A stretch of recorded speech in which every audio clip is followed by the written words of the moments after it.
1922 चौरी चौरा की घटना के बाद गांधी ने अचानक असहयोग आंदोलन वापस ले लिया। देश स्तब्ध है। लाखों लोग, जिन्होंने अपनी नौकरियां, स्कूल और सुख सुविधाएं छोड़ दी थी, अब पूछ रहे हैं, अब क्या? क्या हम इंतजार करते रहें या अपनी रणनीति बदलें? इस सवाल ने आजादी की लड़ाई को दो हिस्सों में बांट दिया। कांग्रेस में विभाजन। कांग्रेस के भीतर दो स्पष्ट खेमे उभरे। परिवर्तन के समर्थक, जिन्होंने कहा, चलो व्यवस्था के अंदर से लड़े। परिवर्तन के विरोधी, जिन्होंने कहा, नहीं, हम बहिष्कार और गांधी के रचनात्मक कार्यों पर अड़े रहेंगे। आपके लिए प्रश्न, यदि आप 1922 में होते तो आप किस पक्ष को चुनते? स्वराजवादी। C.R. दास और मोतीलाल नेहरू के नेतृत्व में स्वराजवादियों ने मोंटेग्यू चेम्सफोर्ड सुधारों के तहत चुनाव लड़ने का फैसला किया। लेकिन रुकिए, क्या उन्हें बहिष्कार नहीं करना चाहिए था? हाँ, लेकिन उनकी रणनीति चतुराई भरी थी। परिसरों में घुसकर उन्हें अंदर से बर्बाद कर दो, और वे सफल रहे। उन्होंने ब्रिटिश सुधारों की सीमाओं को उजागर किया, राष्ट्रवादी मुद्दे उठाए और राजनीतिक क्षेत्र में स्वतंत्रता संग्राम को जीवित रखा। दूसरी तरफ राजेंद्र प्रसाद और वल्लभ भाई पटेल जैसे नेता थे, जो गांधी के प्रति पूरी तरह वफादार थे। उन्होंने कहा, औपनिवेशिक संस्थाओं के साथ कोई समझौता नहीं।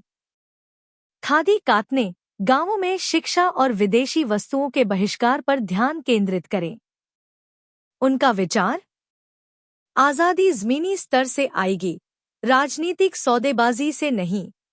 क्रांतिकारियों का उदय। लेकिन हर किसी में राजनीति के लिए धैर्य नहीं था। कई युवा भारतीय बेचैन हो गए। वे कार्रवाई चाहते थे। क्रांतिकारियों का आगमन। 1925 में काकोरी षड्यंत्र ने देश को हिलाकर रख दिया। राम प्रसाद बिस्मिल और उनके साथियों ने सरकारी धन ले जा रही एक ट्रेन को लूट लिया।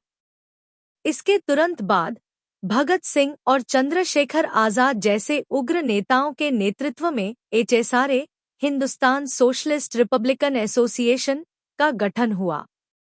तो राष्ट्रीय स्वतंत्रता संग्राम के बाद स्वतंत्रता संग्राम धीमा नहीं पड़ा, यह और अधिक विविधतापूर्ण हो गया। कुछ लोगों ने विधानमंडलों के भीतर लड़ाई लड़ी। कुछ लोगों ने रचनात्मक कार्य जारी रखा। कुछ लोगों ने सशस्त्र क्रांति की। सभी रास्ते अलग अलग होते हुए भी एक लक्ष्य से जुड़े थे, स्वराज, स्वशासन। तो हम इस दौर से क्या सीखते हैं?